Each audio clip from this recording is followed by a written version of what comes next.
ശ്രീമദ് ദേവി ഭാഗവതം സപ്തമസ്കന്ധം 7வது സ്കന്ധത്തിലെ അധ മംഗളകരമായിരിക്കറെ ഏകവിംശോ അധ്യായ 21வது അധ്യായം. നൈമിഷാരണ്യത്തിലെ സൂതൻ ശൗനകാദി മഹർഷികൾക്ക് കഥകളെ വർണ്ണിக்கிறதாயிட்டு இந்த பாகவத புராணம் ஆரம்பிக்கப்பட்டது. அதனால இங்கே சூதன் சௌனகாதிகளுக்கு சொல்லுற மாதிரி கதையை கொண்டு செல்லப்படுறது. சூத உவாச்ச.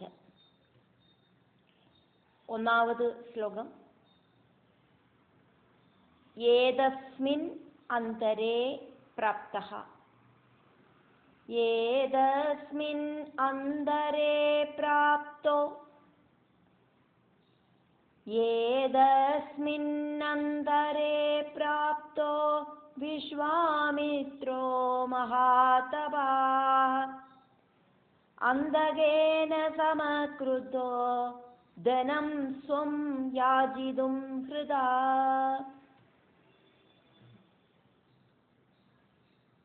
இப்படி குழந்தைகளெல்லாம் பசியோடு கூடிட்டு அழறது.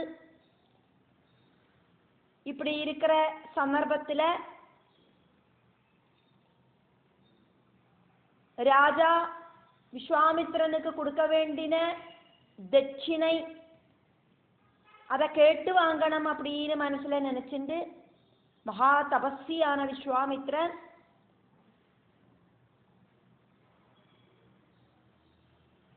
பாசக்கயிறை கையில வச்சுண்டு வர யமதேவன மாதிரி கோபத்தோடு கூடிட்டு அங்க வந்து சேர்ந்தார் ராஜாவோடு முன்னால. 2வது ஸ்லோகம். தம் ஆலோக்ய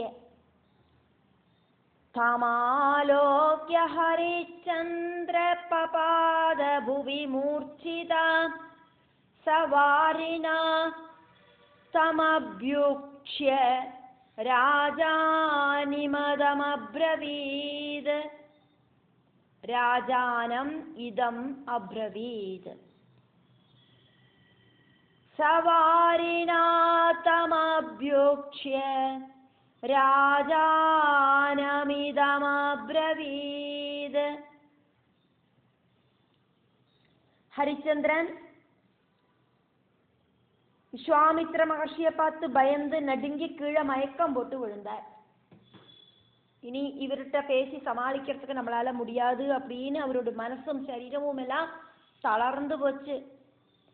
விஸ்வாமித்ரன் ஒரு கை ஃபுல்லா ஜலம் எடுத்துட்டு வந்து ராஜாவோட முகத்துல தெளிச்சு ராஜாவை அந்த மயக்கத்திலேருந்து எழுப்பி விட்டுட்டு இப்படி சொன்னார்.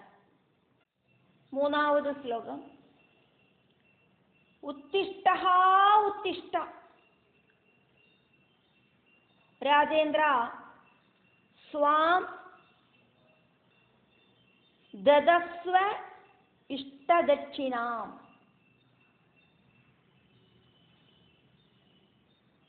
ऋणं धारयतां दुःखम् अहनि अहनि वर्धते. उत्तिष्ठोत्तिष्ठ राजेन्द्र स्वां ददस्वेष्टदक्षिणाम् ऋणं धारयतां दुःखमहन्यहनि वर्धते. மயக்கம் போட்டு விழாதே ராஜாவே, எந்திரு எந்திரு, எனக்கு தரேன்னு சொன்ன தட்சிணைய தா.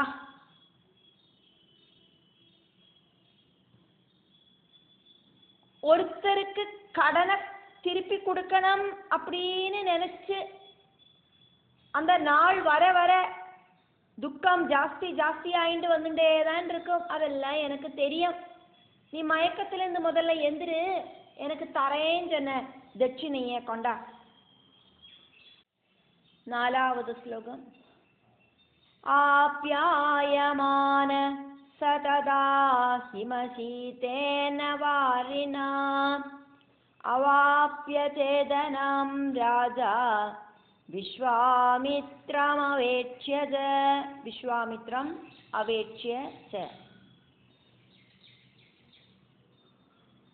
பனி மாதிரி ஜில்லுன்னு ஐஸ் மாதிரி ஜில்லுன்னு குளிர்ச்சியான ஜலத்தை முகத்துல தெளிச்சோன ராஜாக்கு சுயநினைவு வந்து சேர்ந்தது. விஸ்வாமித்திரனை பார்த்த உடனே அவருக்கு என்ன ஆச்சு? 5வது ஸ்லோகம். புனஹா மோகம் சம் ஆபேதே ஹி அத क्रोधं ययौ मुनिः समाश्वास्य च राजानं वाक्यम् आह द्विजोत्तमः पुनर्मोहं समावेदे यद क्रोधं ययौ मुनिः समाश्वास्य च राजानं वाक्यमाह द्विजोत्तमः. மறுபடியும் மயக்கம் போட்டு விழுந்துட்டார் ராஜா. விஸ்வாமித்திரனை கண்ணு முன்னால பார்த்துட்டு விஸ்வாமித்திரருக்கான கோபம் வந்தது. இருந்தாலும் அந்த கோபத்தை அடக்கிண்டு ராஜாவை நன்னா ஆசுவாசப்படுத்திண்டு பிராமண வேஷத்துல வந்திருக்கிற விஸ்வாமித்திரர் இப்படி சௌமியமா சொன்னார். 6வது ஸ்லோகம்.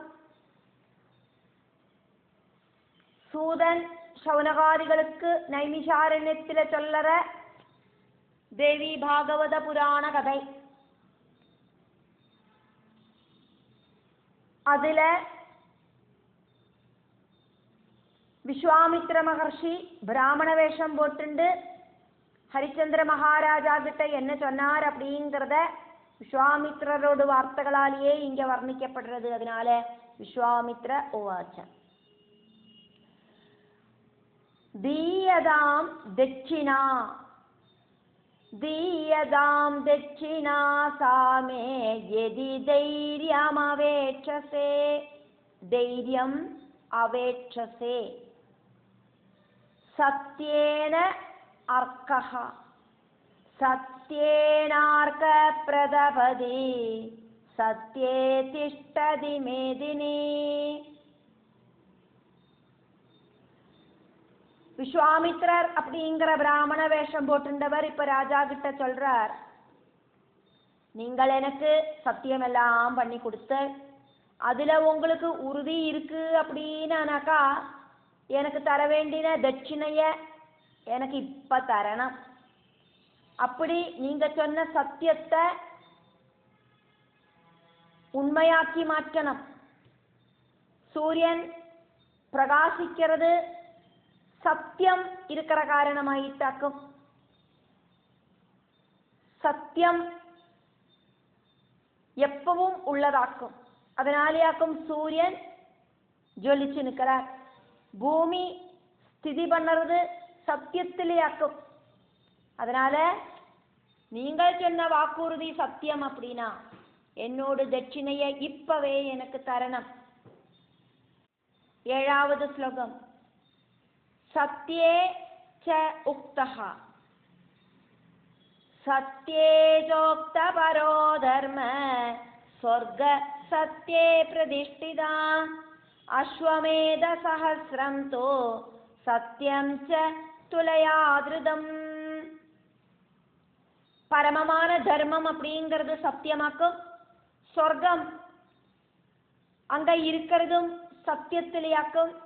1000 அஸ்வமேத யாகத்தோடு பலன் கிடைக்கிறது சத்தியம் காரணமாக்கும்.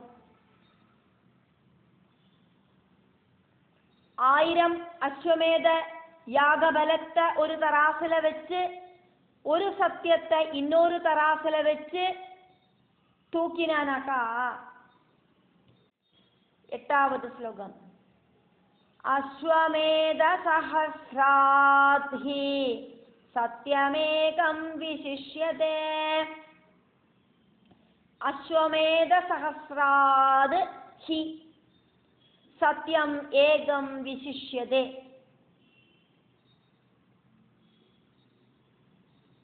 ஆயிரம் அஸ்வமேதத்தை விட சிரேஷ்டம் அப்படிங்கிறது சத்தியம் ஒன்று மட்டும்தான் அப்படின்னு காணறதுக்கு சாதிக்கும். ஹி அது உறுதி. அதவா கிம் மம ஏதேன ப்ரோக்தேன அஸ்தி பிரயோஜனம். அதவா கிம் மமைதேன ப்ரோக்தேனாஸ்தி பிரயோஜனம். அப்படி இல்லைனா நான் இதெல்லாம் சொல்லிட்டு என்ன பிரயோஜனமாக்கும் உள்ளது? 9வது ஸ்லோகம். மத் இயாம் மதீயாம் தட்சிணாம் ராஜன் நதாஸ்யதி பவான் யதி அஸ்தாதலகதே ஹி அர்க்கே அஸ்தாதலகதே ஹ்யர்க்கே ஷப்ஸ்யாமி த்வாமதோ த்ருவம்.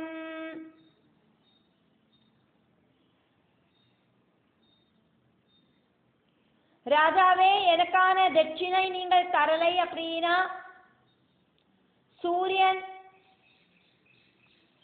அஸ்தமய பர்வதத்துல வந்து சேரத்த நான் உங்களை சபிப்பேன். சூரியன் மேற்கு பக்கமா வந்தா அஸ்தமனம் ஆயிடும். அந்த டைம்ல நான் உங்களை சபிப்பேன். சந்தியா நேரத்துக்கு முன்னால, சூரியன் அஸ்தமிக்கிறதுக்கு முன்னால என்னோட தட்சிணைய தந்திடணும். 10வது ஸ்லோகம். இதி உக்த்வா இத்யுக்த்வா சயயௌ விப்ரோ ராஜா ஜாசீத் பயாதுரா. ராஜா ச ஆசீத் பய ஆதுரஹ. துக்கீ பூதோ வனௌ நிஸ்வோ நிருஷம்ஸ முனிநார்திதஹ. துக்கீ பூதஹ அவனௌ நிஸ்வஹ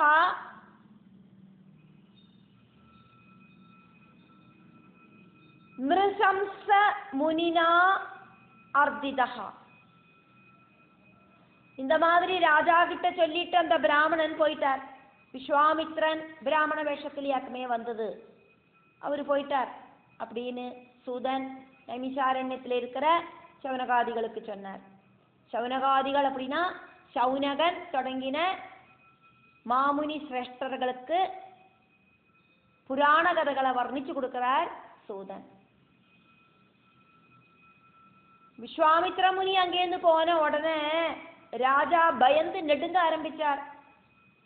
தனம் இல்லாததினால தட்சிணை கொடுக்கறதுக்கு முடியாத சிச்சுவேஷன்ல முனியால மனசளவில் ரொம்ப கொடுமைப்படுத்தப்பட்டு துக்கத்தோடு கூடி உட்காந்துட்டார் ராஜா.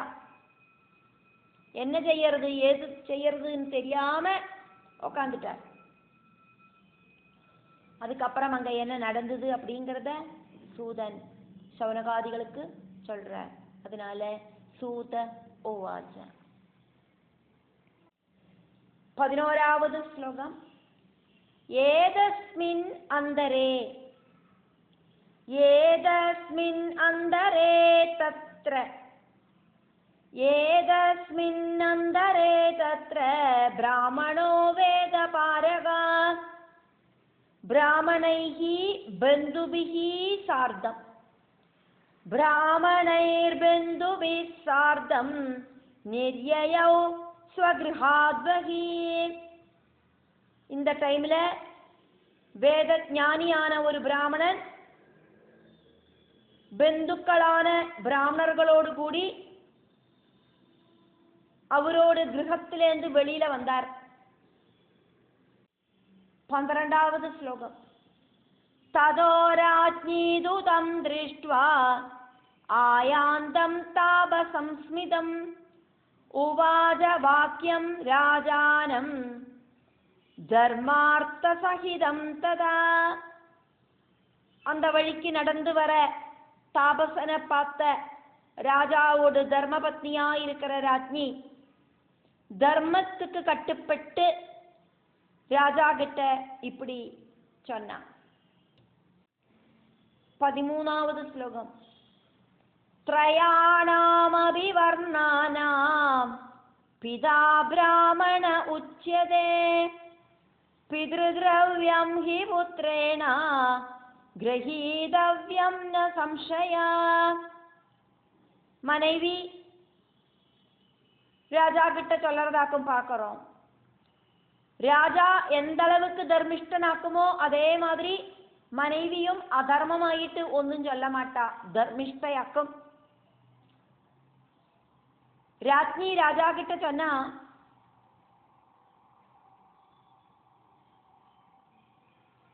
வைஷ்ய சத்திரிய சூத்ர வர்ணத்தில இருக்கிறவாளோட எல்லாம் அப்பாவோட ஸ்தானமாக்கும் பிராமணனுக்கு அப்படின்னு வேதங்களில சொல்லப்படுறதே. இந்த 3 வர்ணத்துல இருக்கிறவாளுக்கும் அப்பாவாக்கும் பிராமணன் அப்படின்னு சொல்லப்படுறதே.